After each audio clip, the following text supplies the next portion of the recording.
Hello welcome friends guys, आज के इस वीडियो में हम बात करने वाले हैं अलग अलग क्लास के बच्चों को होम ट्यूशन में एक साथ कैसे पढ़ाना चाहिए।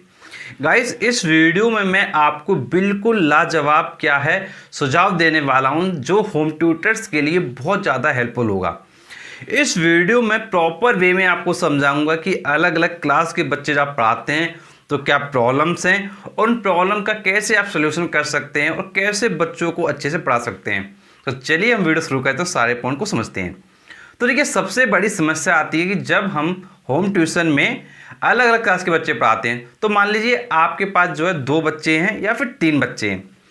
तो देखिए, जनरली क्या होता है, जब आप एक बच्चे को पढ़ा रहे होते हो तो दूसरा बच्चा शोर कर रहा होता है या वो अपना होमवर्क नहीं कर रहा होता है या कुछ ना कुछ वो ऐसी एक्टिविटी कर रहा होता है जो आपको डिस्टर्ब करती है। और इसी तरीके से जब दूसरे बच्चों को पढ़ाते हैं तो पहला वाला बच्चा यही चीज़ एक्टिविटी करता है, तो कहीं ना कहीं जो प्रॉब्लम्स है वो फिर बनी रहती है। तो इसके लिए क्या करना चाहिए, कैसे पढ़ाना चाहिए, चीज़ों कैसे मैनेज करें जिससे कि जो बच्चे हैं वो आसानी से पढ़ सकें, रिजल्ट भी लेके आएँ और आपको भी डिस्टर्ब ना करें। तो देखिए, सबसे पहले तो आपको देखिए ये बात ध्यान रखना है कि जो 2 बच्चे आप पढ़ा रहे हैं, 3 बच्चे आप पढ़ा रहे हैं होम ट्यूशन में एक साथ, तो सबसे पहले तो आप क्या करें, उनका वो देखें, उनका सिलेबस क्या है, उनके कितने सब्जेक्ट्स हैं, ये सबसे पहले आपको चेक करना है। आप चेक करें कि जो बच्चे हैं आपके पास उनके कितने सब्जेक्ट हैं और कितने सब्जेक्ट, उसको देखने के बाद आप एक टाइम टेबल बनाएं बच्चे के लिए कि भाई हमें इस बच्चे का जो है 3 सब्जेक्ट या 2 सब्जेक्ट एक दिन में इस दिन कराना है और एक टाइम टेबल बना लें। फिर सेम काम आप क्या करें, दूसरे बच्चे के लिए करें। अगर आपके पास 3 बच्चे हैं तो आप तीसरे बच्चे के लिए सेम काम करें। मतलब हर बच्चे के लिए एक टाइम टेबल बना लें कि भाई हमको मंडे को, वेडनेसडे को ये पढ़ाना है, ट्यूसडे थर्सडे को ये पढ़ाना है, सैटरडे को आपको ये पढ़ाना है। मतलब ये आप एक टाइम टेबल बनाने की भाई हमको ये चीज़ें पढ़ानी है। अब देखिए, बात हो गई भाई, टाइम टेबल बन गया, सब कुछ हो गया। अब बात आती है पढ़ाने की। देखिए, जब आप एक बच्चे को पढ़ा रहे होते हैं तो एक बात ध्यान रखें, जब आप एक बच्चे को पढ़ा रहे हो तो सेकंड वाला जो बच्चा है उसको आप कुछ ना कुछ क्लास वर्क दें और उससे ये कहेंगे बेटा आप करो, अभी मैं आपसे तुरंत क्वेश्चन पूछूंगा।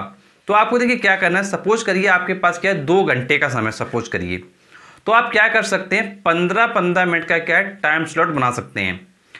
पहले बच्चे को आप क्या करें, 15 मिनट दें, तब तक दूसरे बच्चों को आप 15 मिनट के लिए कोई काम दें और ऐसा काम दें, वो काम जो है 15 मिनट का ना हो बल्कि आधे घंटे का हो। ऐसा क्यों करना है, क्योंकि कई बार क्या होता है कि कुछ बच्चे क्या है इंटेलिजेंट होते हैं, फिर जब वो इंटेलिजेंट होते हैं वो आधे घंटे का काम क्या आपको 15 मिनट में कर देंगे। और अगर कुछ बच्चे क्या है वीक होते हैं, और आप पहले चेक करिए कि भाई बच्चा कैसा वीक है, इंटेलिजेंट है, कैसा, जब आप काम देंगे तो उससे आपको पता चल जाएगा।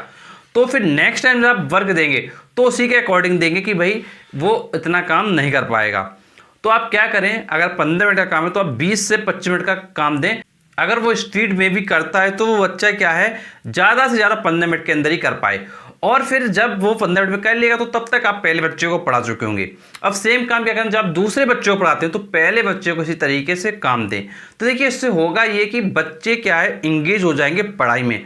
मान लीजिए आप पहले बच्चे को पढ़ा रहे थे तो दूसरा बच्चा क्या है आपका जो क्लास वर्क है वो कर रहा था, और जब आप दूसरे बच्चे को पढ़ा रहे थे तो पहला बच्चा क्या क्लास वर्क कर रहा था। और देखिए, जब आप इस तरीके से मैनेज करेंगे तो दोनों बच्चे कभी भी आपको डिस्टर्ब नहीं करेंगे। और सपोज करिए आप पहले बच्चे को पढ़ा रहे हो, दूसरा बच्चा बीच में कुछ पूछ रहा है या कुछ बोल रहा है, तो उससे आप ये कह दो कि अगर आपको कुछ पूछना है तो जो चीज़ आपको समझ में नहीं आ रही उसको आप अभी छोड़ दो। आपका जब 15 मिनट हो जाएगा, 15 मिनट बाद मैं चेक करूँगा और तब मैं आपको बताऊँगा। इससे होगा ये कि जो पहला वाला बच्चा है उसको आप प्रॉपर वे में पढ़ा पाएंगे, पहला बच्चा डिस्टर्ब नहीं होगा। और जब आप इस तरीके से सेकंड बच्चे को पढ़ाते हैं तो पहले वाले बच्चे से कह दें कि आप अब ये क्लास वर्क करिए और इसमें कोई प्रॉब्लम आती है तो हम आपको 15 मिनट बाद आपका चेक करेंगे और सारी प्रॉब्लम्स को देखेंगे। तो इससे क्या दूसरा बच्चा डिस्टर्ब नहीं होगा। तो ओवरऑल हुआ क्या, ओवरऑल आपको क्या दोनों के बीच में क्या तालमेल बैठाना है जिससे कि दोनों बच्चे पढ़ाई में इंटरेस्ट लेते रहें और आपका जो ट्यूशन है उसमें आपको भी कोई भी दिक्कत ना हो। अब देखिए, जब आप इस तरीके से तालमेल बैठाते हैं तो फिर ऑब्वियस बात है कि रिजल्ट ऑटोमेटिक अच्छे भी आते हैं। अब देखिए, जब आप ये 15-15 मिनट 2 बच्चों को आपने किया तो आधा घंटा निकल गया आपका। अब फिर सेम काम सेकंड राउंड में आइए, फिर 15-15 मिनट कीजिए, फिर से आपका आधा घंटा निकल गया। और आप मान के चलिए कि भाई मोस्टली लोग जो होम ट्यूशन लगाते हैं तो 1 घंटे का लगाते हैं, और कुछ लोग ऐसे होते हैं जो 2 घंटे का लगाते हैं। जो 2 घंटे का लगा उनके लिए 4 राउंड हो जाएंगे 15-15 मिनट के। तो उसने में आप मान के चलिए कि भाई आपके जो 2 घंटे हैं वो निकल जाएंगे। अब देखिए, जो सब्जेक्ट्स हैं जो आपके सब्जेक्ट्स हैं उन पर आप ज़रूर क्या फोकस करें। भाई जो सब्जेक्ट्स आप पढ़ा रहे हैं उनको आप एक रूटीन बना लें कि भाई हमको ये इससे समय कराना है। या फिर दूसरा तरीका ये भी हो सकता है कि अगर अलग अलग क्लास के बच्चे हैं उनको आप क्या कर सकते हैं, अलग अलग टाइम पे पढ़ाएं।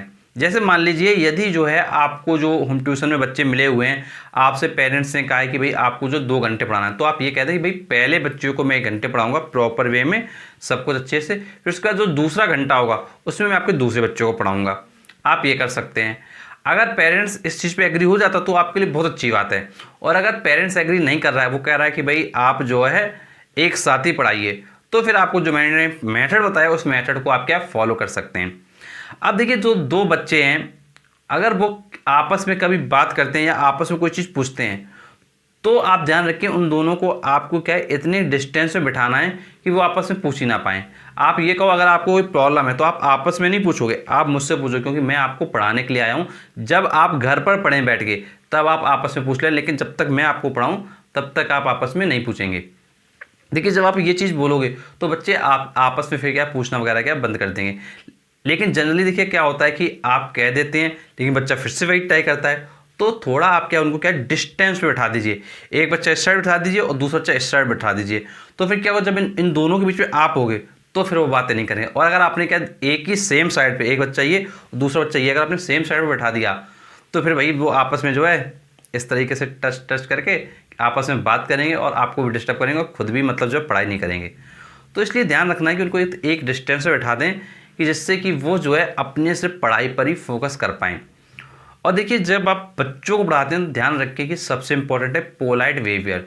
देखिए बच्चे क्या होता है कि जब आप उसको डांटते हैं तो उसके दिमाग में जाता है अरे ये टीचर बेकार हैं, डांटते रहते हैं फालतू में, और ये चीज़ फिर वो फीडबैक अपने घर पर देता है। और अगर कुछ चीज़ आप सही भी पढ़ा रहे होते तो वो कमियां बताता है कि सर ऐसा नहीं पढ़ाते हैं या मैडम ऐसा नहीं पढ़ाती हैं, और वो कमियां वास्तव में आपके अंदर ना भी हो ना तब भी वो जुड़ा देते हैं। क्यों? क्योंकि आप उनको डांटते हैं। और इसलिए आप ध्यान रखिएगा कि जो डांटने वाला टीचर होता है उसका जो होम ट्यूशन है वो मान के चलिए कहीं ना कहीं हट जाता है, क्योंकि जो भी बच्चे हैं वो पढ़ना चाहते हैं, लेकिन अगर आप उनको डांटते हैं तो फिर वो क्या उस चीज़ में इंटरेस्ट नहीं लेते हैं और कहीं ना कहीं ये सोचते हैं अरे इन टीचर को हटाते हैं, दूसरा टीचर आएगा अच्छा पढ़ाएगा और डांटेगा तो नहीं कम से कम। मतलब ये चीज़ मतलब बच्चे के अंदर मेंटेलिटी जाती है। तो देखिए आप जब भी होम ट्यूशन पढ़ा रहे हैं तो आप ये चेक कीजिए कि पेरेंट्स की क्या मेंटेलिटी है, बच्चे की क्या मेंटेलिटी है। कुछ पेरेंट्स ये चाहते हैं कि भाई उनके बच्चों से पढ़ाया जाए, बिल्कुल भी पीटा ना जाए। कुछ बच्चे ये चाहते हैं भले ही उनको बच्चों को बिल्कुल पीट डालो लेकिन समझ में आना चाहिए कैसे भी करके। तो डिपेंड करता है भाई पेरेंट्स क्या कह रहा है। लेकिन एक बात ये भी आप ध्यान रखिएगा, पेरेंट्स भले ही आपसे कह दे कि इसको कुछ चाहे जितना पीटो लेकिन समझ में आना चाहिए। लेकिन इसका मतलब ये नहीं कि आप पीटना एकदम शुरू कर दो। देखिए क्योंकि अगर उसके बच्चे के लग गई तो पेरेंट्स आपको परेशान करेगा, और अगर आपको परेशान होना है तो भाई आप अपना जो उन्होंने कहा वो आप सुन सकते हो। पेरेंट्स कह रहा है कि मारो, उतना आप मार सकते हो जितना पर्याप्त हो। ये नहीं कि भाई आपने इतना तेज़ मार दिया कि बच्चे के जो है बहुत ज़्यादा तेज़ लग गई फिर दिक्कत हो आपको भी। तो ध्यान रखेंगे कुछ चीज़ों का जो आपके लिए बहुत ज़्यादा इंपॉर्टेंट है। और अलग अलग क्लास के बच्चे आप आसानी से पढ़ा सकते हो। यदि कोई आपकी प्रॉब्लम है तो आप नीचे कमेंट बॉक्स में बता सकते हो। और आप में से काफ़ी हमारे टीचर भाई हैं जो इस वीडियो को देखते हैं, तो आप भी अपने सजेशन को क्या नीचे कमेंट बॉक्स में दे सकते हैं, जिससे कि जो हमारे और व्यूअर्स हैं जो इस वीडियो को देख रहे हैं वो भी इन सजेशन को पढ़ के क्या काफ़ी अच्छे से अपनी लाइफ में क्या होम ट्यूशन वगैरह ले सकें और काफ़ी अच्छे से पढ़ा सकें। और ऐसे वीडियोस पाने के लिए आप चैनल को जरूर सब्सक्राइब करें, नोटिफिकेशन मिल जाए, क्योंकि हम आपके लिए शेड्यूल लाते रहते हैं। चलिए मिलते हैं आपसे नेक्स्ट वीडियो, तब तक के लिए शुक्रिया।